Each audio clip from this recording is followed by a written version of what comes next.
Hello विद्यार्थियों, आज हम आपके लिए लेकर आए हैं कक्षा 10वीं आपकी वार्षिक परीक्षा हिंदी का पेपर 2023-24। देखिए हम आपको इसका 4 सेट कराएंगे। देखिए आपका सेट ए है। देखिए आपके ए से डी तक आपके हम 4 सेट करवाने वाले हैं। तो आप इन 4 सेटों को जो तैयार कर लेगा उसके 80 में 80 नंबर आ सकते हैं, पर आपको याद करना होगा। देखिए आपका पूर्णांक रहने वाला है 75। समय रहेगा आपका 3 घंटे। आपको सबसे पहले नीचे दिए जाएंगे निर्देश, सभी प्रश्न हल करना अनिवार्य है। अब देखते हैं अपन इसका पहला प्रश्न। देखिए इसमें जो आपका पहला प्रश्न रहने वाला है, सही विकल्प चुनकर लिखिए। आपका ये 6 नंबर के रहेंगे। पहला है, नवाब साहब ने खीरे की फोंकों का क्या किया तो खिड़की के बाहर फेंक दिया। दूसरा देखिए, बाच कितने प्रकार के होते हैं? बाच 3 प्रकार के होते हैं। देखिए तीसरा है, बाबूजी किसका पाठ करते थे? तो रामायण का पाठ करते थे। देखिए यहाँ पर चौथा पूछा गया आपका, प्रगतिवाद के कवि माने जाते हैं, तो इसमें जाएगा रामधारी सिंह दिनकर। और देखिए दूसरा है, विनय पत्रिका के कवि का क्या नाम है? इसमें हो जाएगा तुलसीदास। और छठवां है, वीर रस का स्थायी भाव है, तो इसका हो जाएगा उत्साह। आपके देखिए सही विकल्प कंप्लीट होगा। आप देखते हैं अपन खालिस्तान। ये खालिस्तान आपके देखिए 6 नंबर के पूछे जाएंगे। तो हम इसमें जो सबसे पहले खालिस्तान रहेगा आपका, कृतवाच्य में खालिस्तान के अनुसार होती है, तो कृतवाच्य में क्रिया कर्ता के अनुसार होती है। दूसरा देखिए, भोलेनाथ का असली नाम था, भोलानाथ का असली नाम था तारकेश्वर नाथ।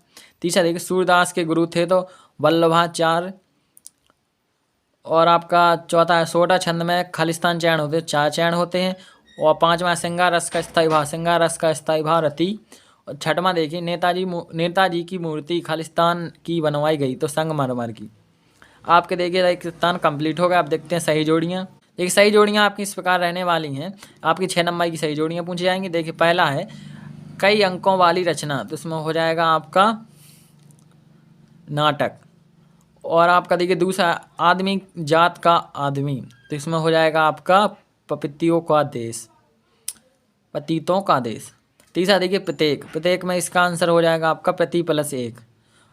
और चौथा देखिए, मैया, तो इसमें आपका मैया का जो हो जाएगा, इसका हो जाएगा आपका कड़वा तेल लगाती थी। और पांचवा देखिए, योग का संदेश, इसमें हो जाएगा उद्धव। छठवां है पंचवटी, इसमें हो जाएगा खंडकाव्य। अब देखिए आपकी सही जोड़ियाँ कंप्लीट हो गई। अब आपके देखिए चौथे क्वेश्चन में पूछे जाएंगे एक वाक्य में एक शब्द में उत्तर। तो पहला है आपका, शब्द शक्ति के कितने प्रकार हैं या भेद हैं? तो इसमें हो जाएगा आपका 3। तो शब्द शक्ति किसे कहते हैं? शब्द और अर्थ के संबंध को शब्द शक्ति कहते हैं। तीसरा देखिए, भोलानाथ सिसकाना क्यों भूल गया, सकना क्यों भूल गया? तो इसमें हो जाएगा साथी बच्चों के साथ खेलता देखकर। और चौथा देखिए, कड़वी ककड़ी सा वाक्य लगता है, योग का संदेश। और एक पांचवा है, बात्सल्य के अलावा रसों की संख्या की मानी गई, तो इसमें हो जाएगा आपकी 9। और आपका छठवां, हिंदी की सर्वाधिक लोकप्रिय विधा, तो इसमें हो जाएगा आपका कहानी। आपके देखिए एक शब्द में एक वाक्य में उत्तर कंप्लीट हो गए। आप देखते हैं अपन इसके बाद सत्य। अब देखिए आपके 5वें क्वेश्चन में है जो सत्य पूछे जाएंगे। पहला देखिए, संधि 3 प्रकार की होती है, आपका सत्य हो जाएगा। दूसरा देखिए, मैया ने हल्दी पीसकर भोलानाथ के घाव पर थोपियत लगाई, तो इसका हो जाएगा सत्य। तीसरा देखिए, किसी बुद्धिस्ट के मरने पर रंगीन पताकाएं फहराई जाती हैं, ये आपका सत्य है, क्योंकि किसी के मरने पर सफ़ेद पताकाएं फहराई जाती हैं। अब देखिए चौथा है, गोपियों ने उद्धव का संदेश को स्वीकार कर लिया, ये आपका असत्य है। 5वां, कहानी आधुनिक काल के सर्वश्रेष्ठ महाकाव्य, तो आपका सत्य है। छठवां देखिए, पान वाला कैप्टन चश्मे वाले का भाई था, ये आपका सत्य। देखिए छठवां है, नेताजी सुभाष चंद्र बोस की मूर्ति को देखकर लेखक के मन में कौन सी कमी खटकी? अथवा देखिए, बिस्मिल्लाह खां को शहनाई की मंगल ध्वनि का नायक क्यों कहा गया? और देखिए 7वां है, किन आवश्यकताओं की पूर्ति के लिए सुई धागे का आविष्कार हुआ? 7वें का तो भगत के व्यक्तित्व और उनकी वेशभूषा का अपने शब्दों में प्रस्तुत कीजिए। 8वां देखिए, एस पाल अथवा मन्नू भंडारी जी का साहित्यिक परिचय निम्न बिंदुओं के आधार पर लिखिए, रचनाएं और भाषा शैली। अब देखिए आपका 9वें में है, निम्नलिखित मुहावरों का अर्थ लिखकर वाक्य में प्रयोग कीजिए। अंधे में काना राजा। दूसरा देखिए, ऊँट के मुँह में जीरा, इसको आपको वाक्य में प्रयोग करना है। देखिए 9वें का तो निम्नलिखित शब्दों का समास विग्रह कर समास का नाम लिखिए, प्रतिदिन और माता पिता। 10वां है, माता का आंचल शीर्षक की उपयोगिता बताते हुए कोई अन्य शीर्षक सुझाइए। 11वां है, नई कविता की 2 प्रमुख विशेषताएं लिखिए, अथवा नई कविता के 2 प्रमुख कवियों तथा उनकी एक रचना लिखिए। 12वां देखिए, तुलसीदास अथवा सूर्यकांत त्रिपाठी निराला जी की विशेषता निम्न बिंदु के आधार पर लिखिए। देखिए आपको काव्यगत विशेषताएं लिखनी है, आपको 2 रचनाएं और भाव पक्ष। अब देखिए 13वां है, गोपियों द्वारा उद्धव को भाग्यवान कहने में क्या व्यंग निहित है। 14वां देखिए, मिट्टी के गुण धर्म को आप किस तरह परिभाषित करेंगे। देखिए आपका यहाँ पर 14 में का तो आय स्मृति को पाथ्य बनाने से कवि का क्या आशा है। 15वां देखिए, महाकाव्य खंड काव्य में कोई दो अंतर लिखिए। और दूसरा स्थायी भाव संचारी भाव में अंतर बताइए। अब देखिए स्थायी भाव संचारी भाव में अंतर बताइए। और आपका 16वां है, दोहा छंद के लक्षण उदाहरण सहित समझाइए। अथवा है मानवीकरण अलंकार की परिभाषा उदाहरण सहित लिखिए। आप देखते हैं अपन इसके आगे 17वां प्रश्न। देखिए आप 17वां प्रश्न जो आपका पूछा गया है,